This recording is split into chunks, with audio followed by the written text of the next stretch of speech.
This is a little video for the piece Innocence by Burgmuller. It's number 5 from the studies Opus 100. That book of studies is great. I would definitely recommend exploring more of those. But for now, here's this little piece, and you can either play along or have a look at how I'm moving swiftly around the keys to keep the metronome mark. Let's think about the tempo. 1, 2, 3.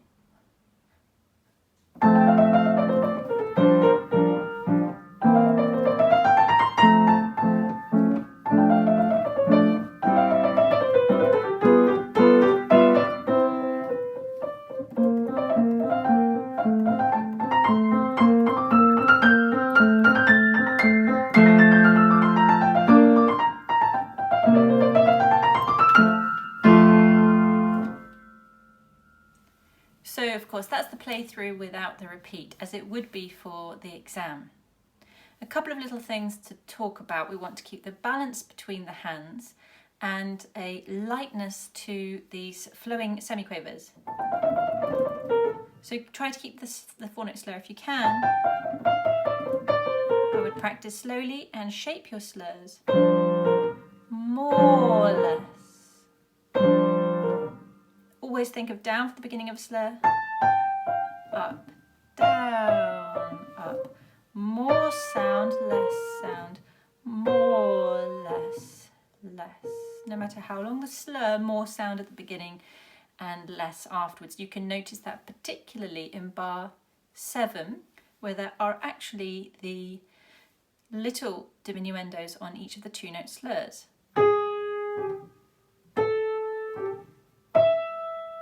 So you've got to shape those. Okay, then a diminuendo as we go into the second time bar. Now really notice the balance between this part, because otherwise if we're too loud with the left hand and we don't think about balance, the left hand can take over and have too much sound. So the left hand has to be something like piano, and the right hand, or the left hand can be pianissimo and the right hand piano.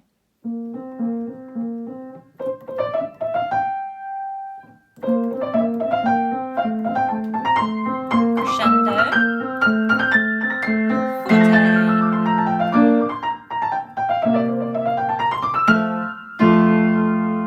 And I would place the chord at the end and sing out the top note.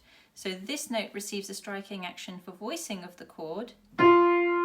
This note has a softer, more feeling of weightlessness to that thumb. Together they sound. Can you hear that the top one is stronger? That is the melody note. The left hand can be in balance with the lower note, or actually midway between them. You've got the strongest sound for the melody, slightly less sound for the bass, and less sound for the thumb.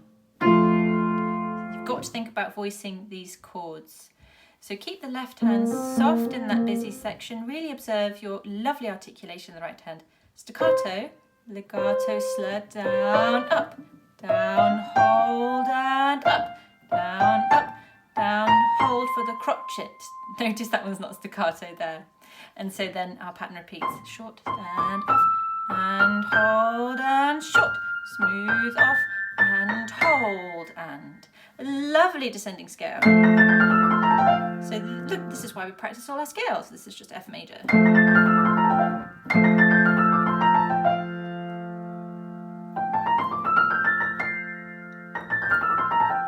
Sometimes we play scales and we get faster and faster, and the faster with them, and it's just like a cascade down the keys. So we're really getting into some lovely territory here at the grade 3, introducing these descending, beautiful runs.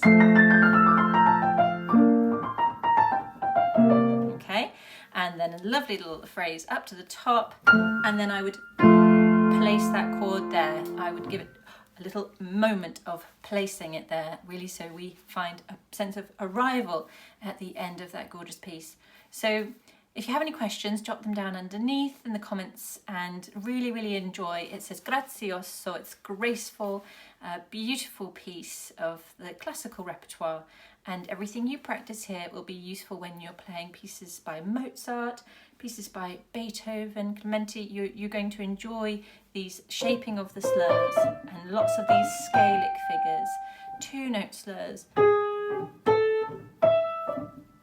exaggerating that a little bit just to get that point across, but yeah, amazing details in this piece of music that will set you up for all your repertoire for life. So enjoy.